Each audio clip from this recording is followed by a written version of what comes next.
Nous sommes dans le cours sur les fonctions, grand 4, fonctions affines, et nous avons vu quelques définitions. Et maintenant, nous commençons le petit 2, qui s'appelle représentation graphique et signes.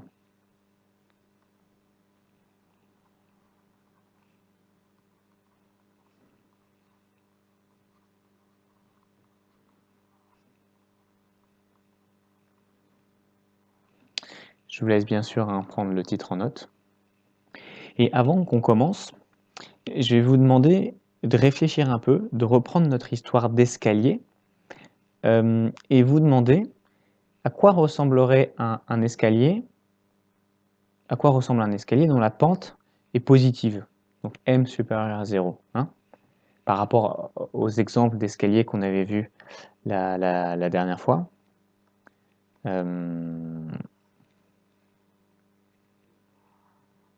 Vous savez, on avait vu un escalier avec une pente de 3 et une pente de 0,5. Donc, c'est deux escaliers avec des pentes positives. Quelle est la forme générale de ce type d'escalier? Et puis ensuite, quelle est la forme générale d'un escalier avec une pente négative? Et puis enfin, quelle est la forme générale d'un escalier avec une pente égale à 0? Alors, je vous laisse réfléchir à ça, puis dessinez vos escaliers en dessous. Allez-y, appuyez sur pause. Correction. Quand m est supérieur à 0, ça veut dire que quand j'avance d'un pas, je vais monter. Je peux monter de 0,5, ou je peux monter de 1, ou je peux monter de 2, peu importe, je monte. Donc, c'est un escalier qui va aller vers le haut. Quand m est inférieur à 0, ça veut dire que quand j'avance d'un pas, je descends. Donc, je peux descendre de 0,5, je peux descendre de 1, je peux descendre de 2, je peux descendre de 3, peu importe, je descends. Donc, c'est un escalier qui, à chaque fois qu'on avance, va descendre. C'est un escalier qui va vers le bas. Et quand m égale 0, ça veut dire que quand j'avance de 1, je ne bouge pas. Je ne monte pas, je ne descends pas, je reste au même niveau. Et quand j'avance encore d'un pas, je reste au même niveau. Et quand j'avance encore d'un pas, je reste au même niveau. Donc c'est un escalier qui reste plat. Je vous laisse prendre en note la correction. On continue. Nous allons tracer un tableau en fonction des valeurs de m. Donc vous pouvez faire un grand tableau et vous allez marquer ici valeur de m. Valeur de m.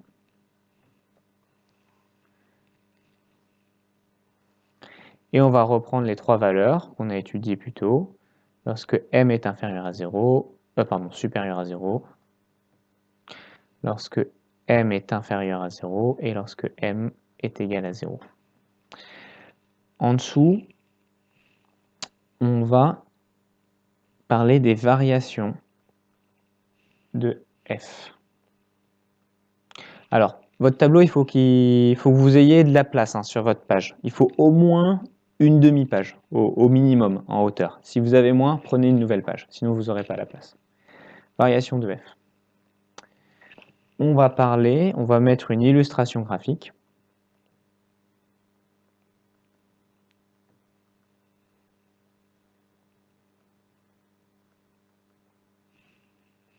Donc pour l'illustration graphique, vous laissez un peu de place.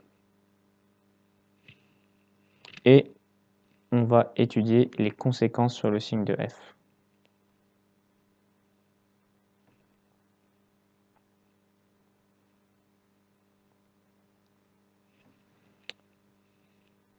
Voilà.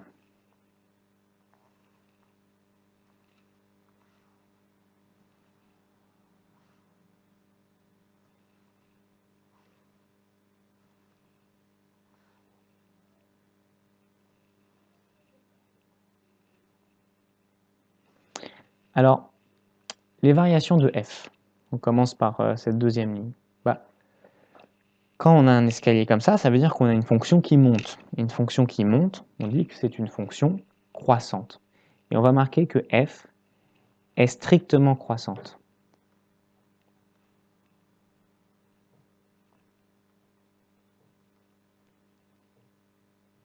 Alors ce strictement, il signifie, donc là je mets une petite parenthèse, hein, vous le notez que si vous ne connaissez pas la signification de ce terme. Vous pouvez par exemple mettre une petite flèche.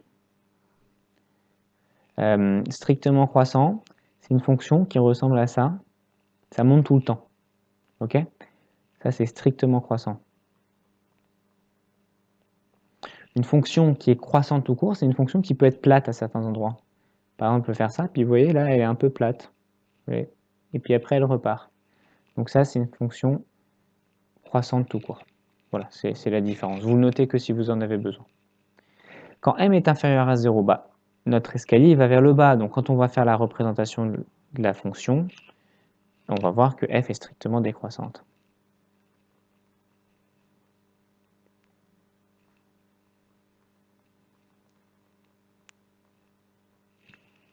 Quand on a ça, ça veut dire qu'on a une courbe f qui sera plate. Et dans ce cas-là, on dit que f est constante.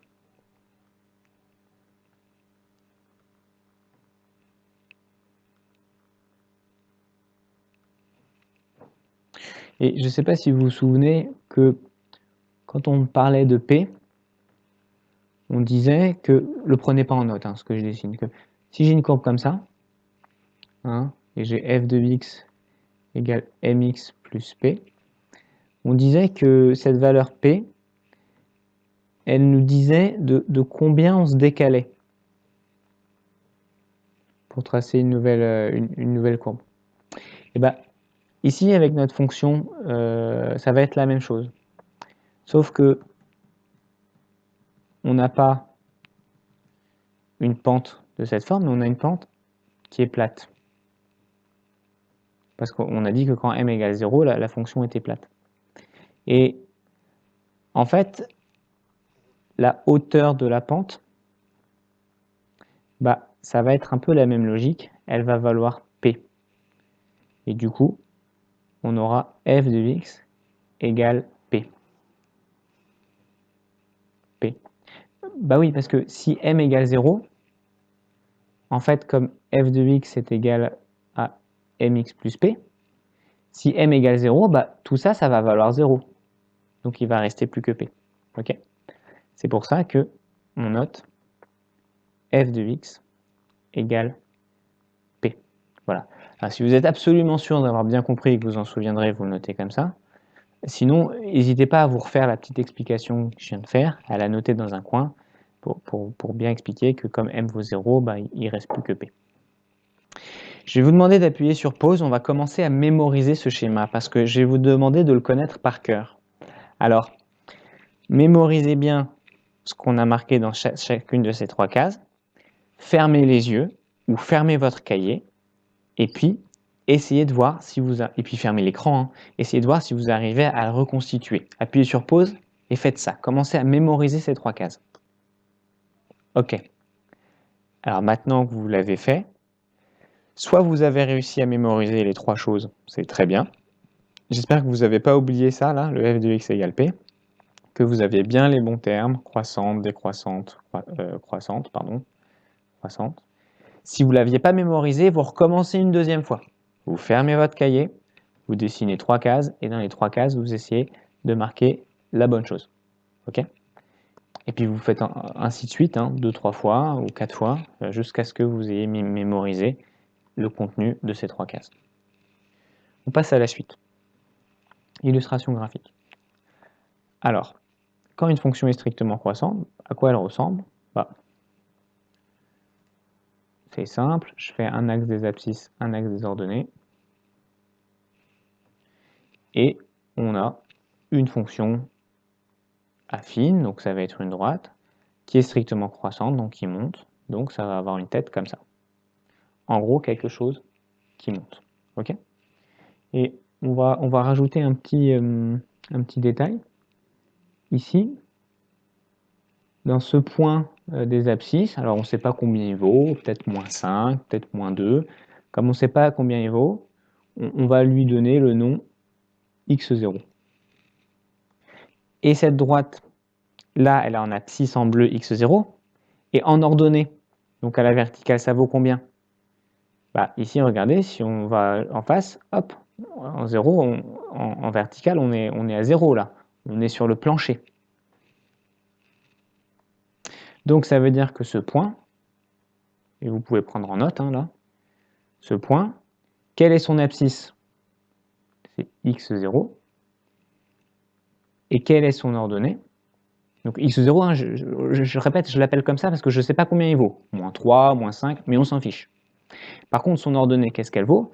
Bah, son ordonnée, comme on est sur le plancher là, des vaches, bah, son ordonnée, elle vaut 0. Ok?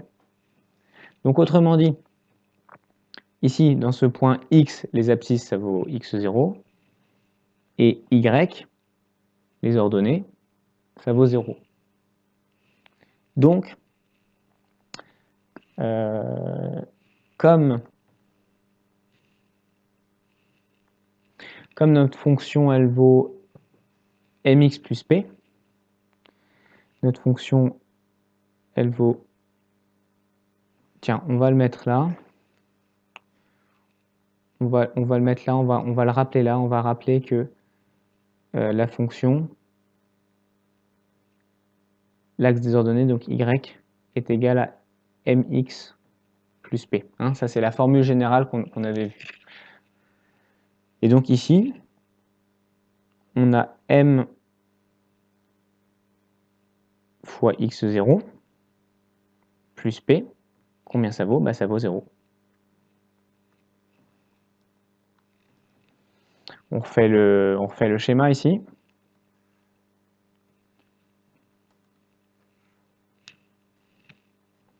Donc, comme f est strictement décroissante, on va avoir une pente de courbe qui va vers le bas. Donc, par exemple, elle pourrait avoir cette forme. Okay, et ici, il y a à nouveau un point dont l'abscisse, on va l'appeler x0. Et les coordonnées de ce point, bah, en abscisse, on vient de dire que c'était x0. Et en ordonnée, c'est la même chose que tout à l'heure. Donc là, on va avoir 0. Hein. L'ordonnée, pourquoi? Parce qu'ici, on est sur le plancher des vaches, au niveau vertical. Donc le plancher des vaches, c'est 0. Et à nouveau, on va avoir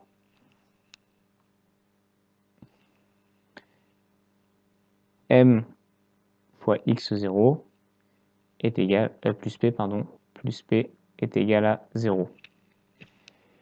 Et puis, bah, la dernière, on y va.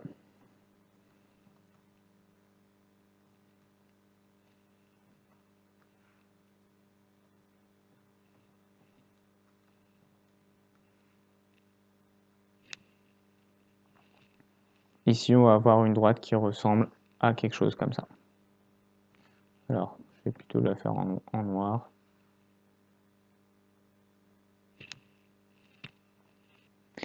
On continue de mémoriser. Je vais vous demander la même chose que ce qu'on avait fait pour la ligne d'au-dessus. Pour cette ligne, vous appuyez sur pause, vous dessinez 3 cases, et dans chaque case, vous essayez de restituer le contenu,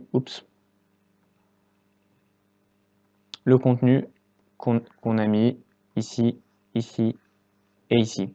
Allez-y, appuyez sur pause, fermez le cahier et essayez de le faire. Alors si vous l'avez fait, est-ce que vous avez bien pensé à mettre x0, les coordonnées qu'on a dans ce point d'abscisse x0 et la petite formule m fois x0 plus p égale 0. Est-ce que vous avez bien pensé à le faire ici aussi? Si ce n'est pas le cas, vous recommencez. Ou si vous aviez oublié des éléments ou que vous étiez trompé, vous recommencez et vous mémorisez ces 3 cases-là en fermant le cahier, en dessinant les 3 cases et en essayant de reproduire de mémoire. Appuyez sur pause et refaites-le si c'est nécessaire. On termine avec la dernière ligne, les conséquences sur le signe de f. Donc, on va dessiner un petit tableau de 2 lignes. Et dans ce petit tableau, en haut, on va mettre l'abscisse x, que je mets en bleu comme d'habitude, et puis l'ordonnée f de x, que je mets en rouge comme d'habitude.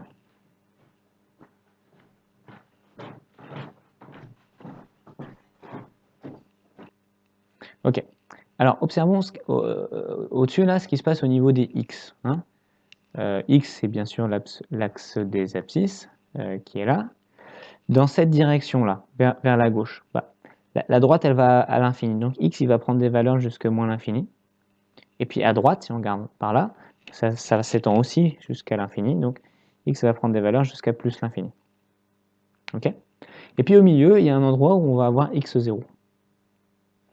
Qu'est-ce qui se passe au niveau de f de x? Donc au niveau du signe.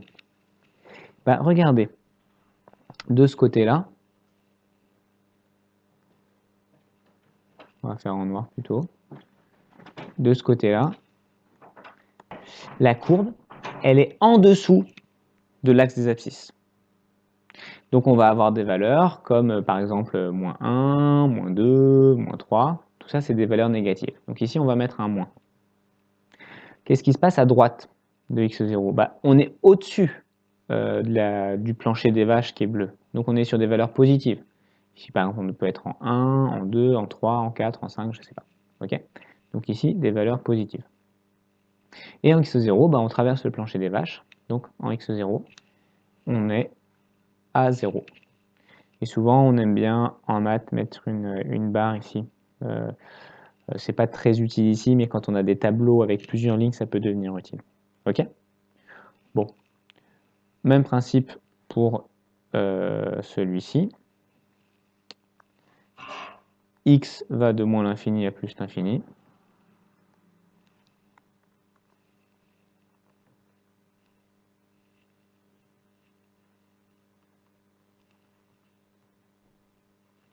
Il passe par x0. Et ici, on voit que de moins l'infini jusqu'à x0, bah, on est au-dessus du plancher des vaches, donc c'est positif. En x0, on passe par 0. Et puis à droite de x0, on est en dessous du plancher des vaches, donc c'est négatif. Et puis, troisième tableau, alors là, ça va être un peu différent. X, à nouveau, il se balade de moins l'infini vers la gauche jusqu'à plus l'infini. Et puis, lui, il est toujours au même endroit. Donc, si jamais P est positif, ne notez pas ce que j'écris là, mais si jamais on a P positif, je le mets en noir, ça veut dire qu'on va se retrouver au-dessus de l'axe des abscisses. Si jamais P est négatif, ça veut dire qu'on va se retrouver en dessous de l'axe des abscisses. Ok? Donc si P est positif, bah, ici, là, ce sera plus. Et si P est négatif, ici, ce sera moins. Donc ça va dépendre de P. Ok? Donc, j'efface ça. Et ici, on va mettre dépend du signe de P. Donc, signe de P. Je vous laisse appuyer sur pause et essayer de reconstituer ces trois tableaux. Je pense que ça ne sert à rien de les apprendre par cœur. Ce qu'il faut, c'est d'abord dessiner les graphiques et à partir des graphiques, reconstituer les tableaux. Je pense que c'est plus intelligent que d'apprendre par cœur. Ok? Appuyez sur pause, fermez votre cahier, prenez une feuille, dessinez 3 cases, essayez de reconstituer ces 3 tableaux de signes. Voilà, alors maintenant que vous l'avez fait, vous vérifiez bien vos réponses. Si c'est bon, super. Si c'est pas bon, vous recommencez. Et une fois que vous avez fait tout ça, si c'est nécessaire, donc quand à chaque fois que vous avez mémorisé, c'était super bien, super mémorisé, je pense que vous pouvez arrêter là. Si vous aviez fait quelques erreurs, vous essayez de retracer l'ensemble du tableau. Voilà, donc vous appuyez sur pause, puis vous dessinez un grand tableau, puis vous regardez si vous arrivez à tout remplir de vous-même. Et si oui, eh ben c'est super, c'est que vous maîtrisez. Cette vidéo est terminée.